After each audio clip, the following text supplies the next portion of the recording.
long day is over, Chloe. Yeah, it's been a fantastic day 2 here at the European Championships in Lisbon, and we're going to have a run through of our winners and their pathway to get to the gold medal, but also maybe have a look at some of the top fights as well. Yes, we do. We start with the category under 63 kilogram. And in absence of the Olympic champion from last time, it was Tina Tristaniak who went through. She was the number 1 seed, the Olympic champion. But I think she had a tough day, didn't she? Yeah, I think she typically works really, really hard, doesn't she? Throughout a contest, she doesn't stop.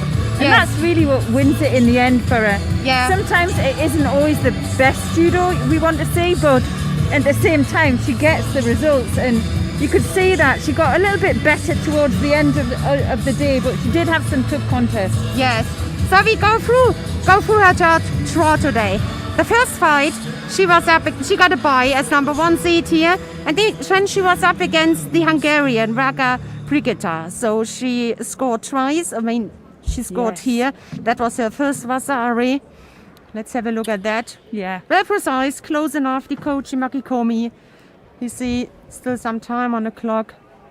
She did a good job there. Yeah. And then she came up with a second technique. This is her special technique on the ground. She finished that fight then on the ground. Let's gonna see how she worked it out. Osaikomi. Yeah, she uses her leg there just to keep some control. She doesn't mind it being caught while she ties up the top, and then she'll just sneak that leg out and secure the hold. Yes, and once in, it's very difficult to get out. She's doing that very, very brilliant. No chance for the Hungarian. So then she went into the next round, and that was the quarterfinal. The quarterfinal, she won against the Polish fighter Agata Ostoba-Blach. She won against her with 3 penalties in the end. So that was a tough fight, I think. Also, her conditional skills were proved. And also the next fight, that was the fight for the semi-final against Sanne Vermeer.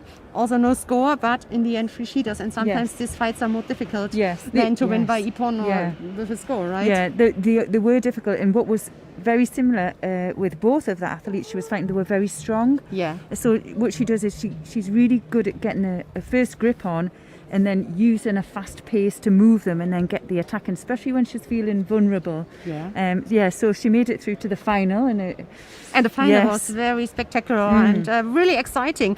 Her opponent in the final was Daria Davidova. So they had a tough fight. It was a hard fight, powerful. I mean, you know how strong the Russians are, physical strong. And in the end, she scored Vasari, and that was really a good success. And I think she's very happy that in the end she bet her and was at the top of the podium. It was a long day. Yeah, it was. She looked tired in the end. She looked tired, but she did deserve it in the end. Just an understanding of how she fights and the work rate that she does. Yes. Puts her in good stead going into this Olympic year. Yeah, absolutely. So we're going to see here the Vasari from the final. Have a look. Yes, both shoulders were on the tatami, and she received the Vasari for that. You're going to see it again. It was a perfect position right underneath. Turned her. The Russian tried to avoid landing on her back, and then they gave the Vasari during the normal time of fighting. Yeah, and a happy face at the end. Couldn't be any better, right? Yeah. So let's have a look at the 2 bronze medalists. The 2 bronze medalists to continue that category under 63 were Andrea Leszki of Slovenia and Sanne Vermeer of the Netherlands. Yeah. Well, both of them still young. Yeah. And coming through, both very, very physical as well. Yeah. And they both had very strong competitors in the bronze medal contests as well. So did amazing jobs to get through to the bronzes in the end. So that was the under 63 category. Let's have a look then in the under 73 70 category, under 70 kilos woman. And that was this morning we said it is interesting to watch 2 nations. France with Marie-Eve Gailly and Margot Pinot, and the other nation with the Netherlands, Sanne van Dijken and Kim Polling, right? Yeah. It was we anticipated it to be a strong day. Weren't sure which way it would go because both athletes in both countries are very, very strong, really high up in the world rankings as well. Yes. So it really was going to go down to who can handle the pressure, maybe. Yes, exactly. And it was unfortunate for Gehe because she just didn't get into her contest. She made a lot of errors, and really it was maybe due to nerves in the end. So she lost out in her first contest, didn't make it through. Nobody expected that, to be honest, as a world champion. And but you got some days like that where you just maybe can't handle it. You think you are able to, but then sometimes there is something. And her first fight, it was against Lara Sviatko of Croatia. In the end, she was fighting for bronze, and was in the semi-final. So she was a strong opponent. Yeah, she was. And, and Marie didn't show what she's able to. No, and I mean, you would never underestimate anybody you fight. But she has won the under-23 European Championships towards the end of last year. Yeah. So she's up and coming. So always a little bit dangerous to fight the young ones coming through. Absolutely. But she did well to fight for bronze, and obviously a teammate who was sitting in at the number 2 seed, Margot Pinot, she looked indestructible today. She was so strong. She has some fantastic throwing skills, but very fast in her new Asa transitions as well. Yeah. Made it through to the final, and it was a repeat final, wasn't it? It was a repeat, but this time with the better end for Sanne van Dijken. We have a look to her day so far, right? Because Sanne van Dijken, in the end, she became the European champion and took gold last year. As you just said, Chloe, she won silver. This year it was the gold medal. Sanne van Dijken, in her first fight, she got a bye. And then in her first fight, she was up against the Turkish fighter, Minel Akdeniz. And she won there by Vasari and finally Ipon. I think it was just after 4 minutes fighting. I didn't see that fight, I just saw the result. So that was her first contest. She won that against the Turkish. Her second one was then against the Slovenian, Anka Pogacnik, where she won with 2 Vasari. So the first Vasari was very quick. Yes. I had a look, and after 7 seconds, the second one after 21 seconds. So I think she was very focused today, wasn't she? Yeah. We saw it the whole day. I think there was similarities between her and Pinot. Yeah. They looked really focused in what they had to do, really well drilled. They didn't make any errors, but also very reactive. They really felt the errors in what the opponents were doing today and really capitalised on those. So really impressive. And when you saw the first contests coming through, I think with me, I just thought, those two, they're going to get through to the final. It's going to be a repeat final of last year. Yes. Yeah, sometimes the small things you see, it works very well for them, right? Yeah. Then Sanne van Dijken was in the semi-final, and she had the Croatian Lara Sviatko, who threw out the number 1 seed here, and that was a good and tough fight. And Sanne van Dijken just won in the golden score. Golden score just had begun, and she threw her beautiful with Uranage. Yes. So that saved her the ticket for the final. Yeah. Yeah, and then in the final, as you mentioned, against Margot Pinot, and she was very strong. Both, as you said, it could have gone both ways, Yes. But in the end, they were going to see the replay. Yes. It was the semi-final. You see in the golden score, beautiful counter-attack, close, strong hip, lifted her up. That was against the Croatian. Yeah, good control of her sleeve there. As soon as someone's coming in that forward entry, if they've got control of your sleeve, you're more likely to go forward. So when someone attacks like that, if you can pull the sleeve in, the Uranagi's yours. Yeah, absolutely. And we have seen in the final a beautiful Ippon against the French fighter, and we're gonna have this here. Have a look. So that was the final. The French fighter was already on the ground. Yeah. She just turned it. It looked so easy, right? Yeah. I think the full exchange was, I think Van Dijk had gone for a very similar technique on the knees. Up she got, and then it was followed in. Yeah. Maybe not set up well from Pinot, and she wasn't in Yuasa, so just on her knees, the elbows weren't down, so a real opportunity. And Sanne van Dijk, she took it, and it was perfect. Yeah. So really good ending for her today, for Sanne van Dijk as the gold medalist. Just to finish that category, the 2 bronze medals are for Martina Tajmasova of Russia and for Barbara Timo of Portugal. Yeah. Okay, let's then have a look at men category under 73 kilos. And in the final, the number 1 and the number 2 made it. It was the Israeli Toha Butbul and Akil Chakova. And Akil Chakova, with that gold medal win, it's the second gold medal for Kosovo. It was incredible. Yes, yeah, it was incredible. And his signature technique is Uchimata. Yes. And we were waiting for it all the time. Even their opponents know it's coming. So it's so good that once he has the grip and he creates the momentum and the kazushi to come in, it was all over. And impossible to escape from it, right? It was fantastic to see. We can have a look, because he started his day with such a beautiful Uchimata. It was his opponent from Israel in his first fight, Akil Chakova. Ido Levin was his opponent. Couldn't be a better start in the competition. Quick, powerful. The way he threw him, right? Yeah. This is no chance I to mean, escape. it's from a static position there, but you can see there a little bit of movement, but wow, what power. Yeah, absolutely powerful. So explosive. And that brought him to the next round. And there the German was waiting for him. It was Anthony Singh. And I think he had similar, also Uchimata. And again, he's so quick. It makes it so difficult to get out or to defend, right? Yeah. And it's an Uchimata where it's so direct. Once it hits the central body mass, there's no getting off. Yeah. You cannot defend it. So when it's trained like that, at that level, he just needs one opportunity and it's game over. Yes. and it was all day today. You need to have a good okami. Then his next contest, it was the pool final.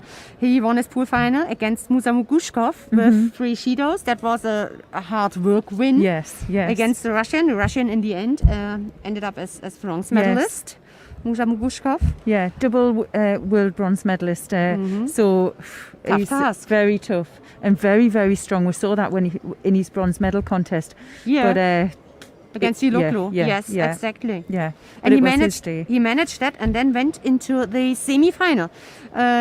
Akil Chakova, where he had to fight against Niels Stump of Switzerland. Niels Stump, also the bronze medalist in the end. Yeah. So and he won there by Ippon in a golden score. It wasn't such a long time, but it was in a golden score. And then he was in the final, came in the final, and was facing Toha Butbul. Yeah, Butbul from Israel. Number 1 seed he was, and he looks strong. Got an opportunity to see some of them warming up, and sometimes it's an impression of they mean business today. You could see it. Yes. And he had a superb way through to the final. Yeah. Yes, and this is the score, the final score here. And it was also in the golden score after 1.5 minutes, about. Again, the Uchimata a little bit far away. His upper half of the body is a little bit is close to the mat, but still it is okay. He takes his opponent with him, right? Yeah, he had an unusual grip there. It was just on the shoulder, but the main grip was the sleeve, so he could get that rotation. And it was just superb all the way through. Yeah, good mention to Niels Stump, because Niels Stump had a really tough draw, didn't he? Yes. He beat. He had the Olympic champion, Olympic champion, who was on form because he just won Antalya Grand Slam as well this month, and then Tommy Matthias as well, former European champion. Absolutely, yeah, he was really in brilliant shape today, so he deserves the bronze medal. All right, then we have a look to the 4th category today, men under 81 kilo category, and it was a final between the number 1 and the number 3 here. Krikalashvili, the European champion from last year, wasn't here. Georgian was not here in this category. But Matthias Casey made it until the final. Last year he won bronze.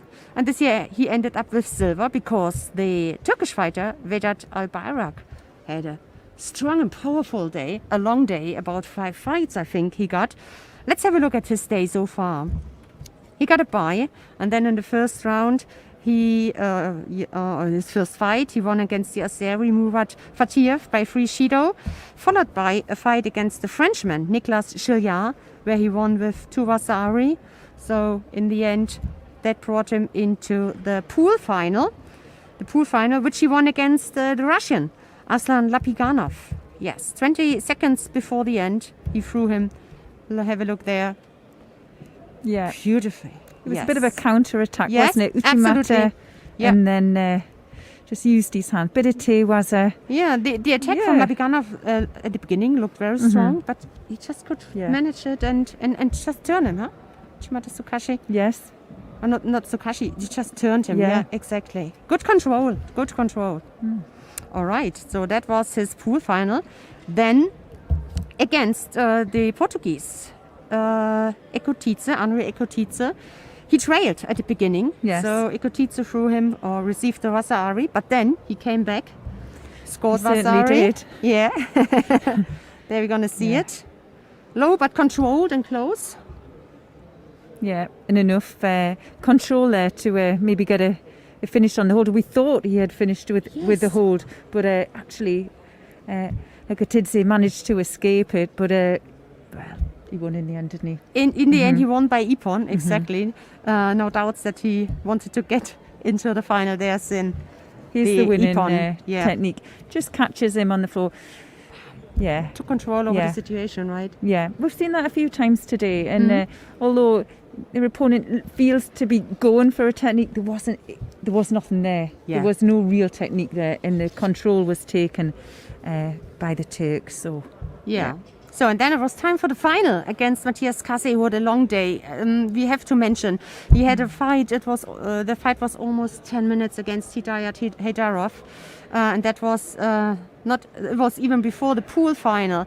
So, and then after there came another golden score. So he had a lot of golden score today. I think 4, including the final. Yeah. And still was in a good shape, Matthias Casey. Yeah, I think that's interesting to see how long his mat time was today. Yeah. Because it would have had an effect on fatigue, but you wouldn't have thought that too much in that contest. It just maybe towards the end you make a small error that you can't concentrate that long. Yeah. But he was superb today. And then there was a golden score also in the final. You see it there on the scoreboard. And this was the final technique. This Uchimata, he came up. Yeah. And rewarded himself with the gold medal. Yeah. Fantastic day for him. He looked so powerful throughout today and really competitive, really confident, and always looking for his superior grip. There was no play on tactics too much. He was just always wanting to go for the big technique, and it made it really great to watch. Yeah, absolutely. Mm-hmm. So the European champion from Turkey. So the 2 bronze medalists are coming from Italy and from Israel, Christian Parlati and Sagi Muki. Yeah. Good fights, huh? Yeah, really good fights. And no surprise, Christian Parlati's had some really great Grand Slams already this year. Yeah. And Sagi Muki, former world champion, current exactly. World champion. Yeah, current, yeah. And European champion came through in the end. He had some tough contests. Yes. He did really have some tough contests. But just showed his measure and just dug in. That last one, the bronze, we thought it was finished in the first 5 seconds. Yes. And then they cleared the score back down to Awazari, and he had the whole 4 minutes to fight. So that takes a lot of concentration and guts, really, I think, to get through it. Absolutely. Yeah. And you did it. Yeah. So that was all of today. We really enjoyed it. We hope you enjoyed it too today, and also our EJU talk here. Tomorrow is the 3rd day, the last day. We will start at 10 o'clock local time with women under 78 and women heavyweight and men under 90, under 100 and plus 100 men's heavyweight. Yes, and before we're gonna leave you and see us tomorrow, we're gonna have a nice clip for you. Ayashzede picked out from the computer team. He picked out the top 5 ippons from the preliminaries. So have fun and have a nice evening and hope to see you tomorrow. Good evening. Yeah. Bye bye.